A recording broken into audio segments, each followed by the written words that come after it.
श्री शिवाय नमस्तु भीम हर हर महादेव। दोस्तों आप सभी लोग जानते हैं कि 23 मई 2024 को है वैशाखी पूर्णिमा। दोस्तों ये वैशाख महीने में पड़ने वाली वो पूर्णिमा है जिसका बहुत ही बड़ा और विशेष महत्व होता है और ये पूर्णिमा पूरे साल में सिर्फ एक दिन आती है। और दोस्तों आप सभी लोग जानते हो कि इस वैशाख महीने का अगर सबसे बड़ा कोई उपाय है तो वो मिट्टी के कलश वाला उपाय है। ये मिट्टी के जल वाला उपाय है। तो दोस्तों इस वैशाख महीने के आखिरी दिन मतलब जिस दिन पूर्णिमा की वैशाखी पूर्णिमा पड़ेगी, इस दिन आप लोगों को इस मिट्टी के जल वाले उपाय को जरूर करना है। बहुत सारे लोग होंगे ऐसे जिन लोगों ने इस उपाय को ना किया हो, मतलब पूरा महीना निकल गया वैशाख का, उन्होंने किसी भी दिन इस मिट्टी के जल वाले उपाय को ना किया हो। पर दोस्तों आपके पास एक आखिरी मौका बचा हुआ है जो कि वैशाखी पूर्णिमा के दिन का है, जो कि 23 मई 2024 के दिन की है। तो भाई इस दिन आप लोगों को इस वाले उपाय को मतलब मिट्टी के कलश वाले उपाय को या मिट्टी के जल वाले उपाय को कर लेना है। भले ही आपने पूरे महीने भर इस उपाय को ना किया हो, पर अगर आपने इस वैशाख महीने के आखिरी दिन पूर्णिमा के दिन अगर इस वाले उपाय को कर लिया तो आपको इस उपाय को करने का वो फल मिलेगा जिसकी आपने कभी कल्पना भी नहीं करी होगी। तो चलिए दोस्तों अब जानते हैं हम लोग कि इस मिट्टी के जल वाले उपाय को हमें कैसे करना है या मिट्टी के कलश वाले उपाय को हमें कैसे करना है और किसको करना है, कहाँ पर करना है और किस विधि से करना है। तो सबसे पहली चीज दोस्तों यहाँ पर ये निकल कर आती है कि इस मिट्टी के कलश वाले उपाय को किसको है।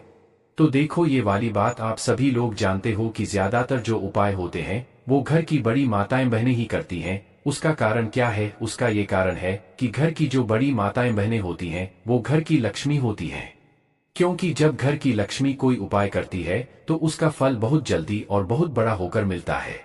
उसी तरीके से इस वैशाखी पूर्णिमा के दिन अगर इस मिट्टी के कलश वाले उपाय को अगर कोई करेगा तो वो घर की बड़ी माताओं बहनों में से कोई एक माता बहन करेगी। सभी सदस्य जनों को इस उपाय को करने की जरूरत नहीं। ये पहला आपका मतलब मन में होना चाहिए कि घर की बड़ी माताएं बहनों में से कोई भी एक माता बहन इस वाले उपाय को करें। अगर किसी कारणवश घर की माताएं बहनें उपाय ना कर पा रही हों या वो घर से बाहर गई हुई हों तो उस जगह फिर घर का कोई बड़ा व्यक्ति भी इस वाले उपाय को कर सकता है। फिर चाहे वो पुरुष ही क्यों ना हो, उसे कोई भी फर्क नहीं पड़ने वाला, ठीक है। के बाद में दोस्तों इस मिट्टी के कलश वाले उपाय को आपको करना किस समय है? सुबह के समय करना है कि शाम के समय करना है? तो देखो इस वाले आपको सिर्फ और सिर्फ सुबह के समय करना है, शाम के समय नहीं करना है। सुबह सुबह जितना जल्दी हो जाए आप उतना जल्दी उपाय करेंगे तो ज्यादा बेहतर है, आपको उपाय का फल जरूर मिलेगा। उसके बाद में दोस्तों इस मिट्टी के कलश वाले उपाय को हमें कहाँ पर करना है? सीधी सी बात है, शिवजी के मंदिर में जाकर करना है। ये वाला उपाय आपके घर पर नहीं होगा, इसीलिए इस बात का आप लोग विशेष रूप से ध्यान रखना। दोस्तों यहाँ पर बात आती है इस उपाय को करने की। इस उपाय को कैसे करना है, विधि क्या है इसकी? तो देखो सबसे पहले जिसको हमें मिट्टी का कलश चाहिए, क्योंकि मिट्टी कलश वाला उपाय है, चाहे वो मिट्टी का मटका हो सकता है, चाहे वो मिट्टी का दिया हो सकता है, चाहे वो मिट्टी का कोई भी ऐसा पात्र हो सकता है जिसके अंदर आप लोग ये वाला उपाय कर सकते हो। तो कोई भी एक मिट्टी का पात्र लेना, उस मिट्टी के पात्र के अंदर आपको शुद्ध जल भरना है। अब दोस्तों यहाँ पर ये वाला उपाय रात के समय से शुरू होगा, मतलब आप जैसे कि जिस भी दिन ये वाला उपाय कर रहे हो, जैसे 23 मई को वैशाखी पूर्णिमा पड़ रही है तो उस दिन सुबह सुबह आप इस उपाय को करोगे तो एक दिन पहले मतलब 22 मई की रात्रि में आपको ये उपाय शुरू करना पड़ेगा, मतलब मिट्टी का जल भरकर रखना पड़ेगा, क्योंकि इस मिट्टी के जल को हमें पूरी रात भर भरकर रखना है। उसी के बाद हम इसे उपाय में प्रयोग अगर आपने सुबह के सुबह मिट्टी के पात्र में भरा और सुबह के सुबह ले गए तो उतना फल नहीं मिलेगा, पर रात्रि में अगर आप लोग भरकर रखोगे और सुबह लेकर जाओगे तो उसका आपको निश्चित ही बहुत ही बड़ा और बहुत अच्छा फल मिलेगा। तो आपको करना क्या है? जब भी उपाय करो इस वैशाख के महीने में, विशेष रूप से वैशाख महीने की पूर्णिमा के दिन, तो उसके एक दिन पहले मतलब कि 22 मई को आप लोगों को रात्रि में एक मिट्टी का पात्र लेना है। नहीं हो तो खरीद कर ला सकते हो, और अगर है तो पहले से भाई आप उसके अंदर शुद्ध जल भरो। शुद्ध जल भरना है। ऐसे ही आप लोग इस जल को मिट्टी के कलश के अंदर डाल देते हो, आपका यहाँ पर आधा काम हो जाता है, ठीक है। अब इसको आपको छूना भी नहीं है, कुछ नहीं करना है। जैसे कि आपने इस मिट्टी के कलश को भरा, भरने के बाद इसको आपको रखना भी एक स्थान पर है जो कि आपके घर का रसोई घर होगा, जहां पर आपका पीने का पानी रखा जाता है। पितरी का स्थान होता है। वहां पर जाकर आपको इस मिट्टी के पात्र को रखना है, मिट्टी के कलश को रखना है, उंगली डाल के नहीं छूना है और इस पात्र को ढक कर रखना है। दोस्तों यहाँ पर हम जानते हैं, जैसे ही आपका वह मिट्टी का जल तैयार हो जाता है, आप मतलब उसे ढक कर रख देते हो, आप अपने बाकी काम कर लो, आप सो जाओ, उस जल को आप रात भर के लिए छोड़ दो, आपको उसको कुछ भी करना है, टच भी नहीं करना है। तो जैसे ही सुबह होती है, वैसा की पूर्णिमा शुरू होती है, सुबह के समय, तो सुबह के समय अब आपको क्या करना है? सबसे पहले स्नान करना है, अपने घर की जो भी काम साफ सफाई है वो सारे करके स्नान करके शुद्ध होकर आपको इस जल के पास में आ जाना है। अब दोस्तों यहाँ पर आपको क्या लेकर जाना है? एक खाली लोटा लेकर जाना है, जिस लोटे से आप शिवलिंग पर जल चढ़ाते हो।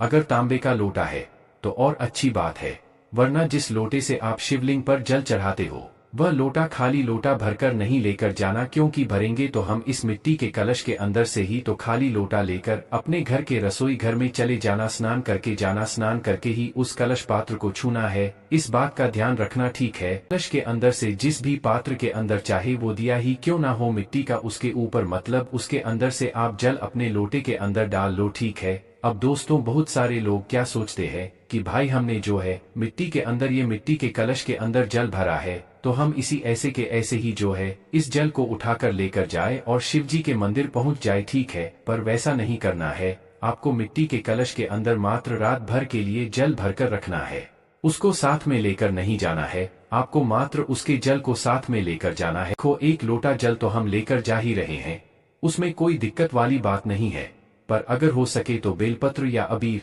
गुलाल, फूल, कुछ भी, जो भी आपकी पूजन सामग्री है वो लेकर जा सकते हो। अगर दिए जलाना चाहते हो तो वो भी लेकर जा सकते हो, वो आपकी मर्जी है। पूजन सामग्री कुछ थोड़ी बहुत सामग्री जरूर लेकर जाना। और क्या करना, शिव जी के मंदिर जैसे ही पहुंचते हो तो जाते से जल मत चढ़ाना, पहले से जाना, भगवान के दर्शन करना, और जब भी भगवान की चौखट से आप लोग गुजरा करो ना, तो अपने सीधे हाथ की थैली को अपने माथे से टच जरूर कर लिया करो, मतलब कि पैर जरूर पड़ लिया करो। एक बार आपने भगवान शिव जी के मंदिर की चौखट पर पहुंचे, वहां पर अपने सीधे हाथ की थैली रखी और उससे जमीन पर लगाकर फिर अपने माथे पर लगा लिया करो। उसके बाद ही अंदर प्रवेश किया करो। फिर ऐसे ही शिवलिंग के पास में पहुंचते हो तो शिवलिंग के पास में पहुंचने के बाद इस जल को आपको सीधा शिव जी की शिवलिंग के ऊपर चढ़ाना है, वो भी एक धारा से। देखो धारा बनाकर जब हम शिवलिंग पर जल चढ़ाते हैं ना, इस मिट्टी के जल को अगर हम धारा बनाकर शिवलिंग पर चढ़ाएंगे तो भगवान शिव जी बहुत प्रसन्न होते हैं। तो अपने उस लोटे से एक धारा बनाकर शिव जी की शिवलिंग के ऊपर आपको जल चढ़ाना है। वह धारा जब तक नहीं रोकना तक कि आपका जो पूरा जल है लोटे के अंदर से वो खत्म ना हो जाए।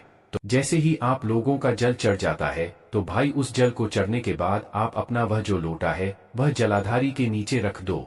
मतलब हमें थोड़ा सा जल वापस लेकर भी जाना है, ऐसे खाली लोटा लेकर नहीं जाना है। और इस मिट्टी के जल वाले उपाय को भी वैसा कि पूर्णिमा के दिन तो भाई खाली लेकर जाना ही नहीं है, क्योंकि इसमें आपको भगवान शिव जी का आशीर्वाद अपने साथ में लेकर जाना है।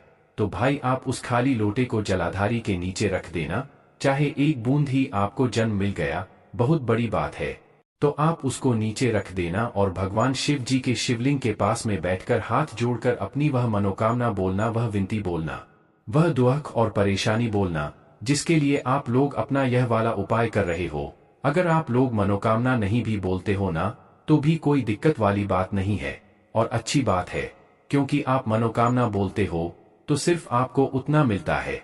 पर जब आप कुछ नहीं बोलते हो, मात्र उपाय करके भगवान का 2 मिनट जाप करके श्री शिवाय नमस्ते का जाप करके अपने घर पर वापस आते हो, तो भगवान आपको कुछ देते हैं जिसकी आपने कभी कल्पना भी नहीं करी हुई होती है।